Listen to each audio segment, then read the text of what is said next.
তোমার হাতে বানানো একটু লুচি খাওয়াবে? সকাল থেকে এই নিয়ে ৭ বার বলা হয়ে গেল আমার হাতের লুচি খাবে। বুঝতে পারছি না কি দেখেছে, কোথাও রিলস ফিলস দেখেছে না কি।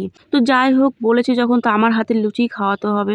তো জিজ্ঞেস করলাম বাঁ হাতের লুচি খাবে না ডান হাতের লুচি খাবে। তেল ছাড়াই বলছি দেখো। বললো ডান হাতের লুচি খাবে, আমি সেই মতোই বানাচ্ছি। সকাল সকাল এমন তার কাটা বায়না রাখতে কত কিছু করতে হচ্ছে দেখো। আর আমি এত কষ্ট করে ভিডিও বানাচ্ছি আর তোমরা সাবস্ক্রাইব করছো না, লাইক করছো না, কি ব্যাপার হ্যাঁ? তাড়াতাড়ি চ্যানেলটা সাবস্ক্রাইব করে দাও, আর যদি ফেসবুক ইনস্টাগ্রাম থেকে দেখো ফলো করে দিও প্লিজ। আঙুল বেগে গেল। এত বড় করলে আঙুল ভাঙবে না? এটা কি সুন্দর হয়েছে।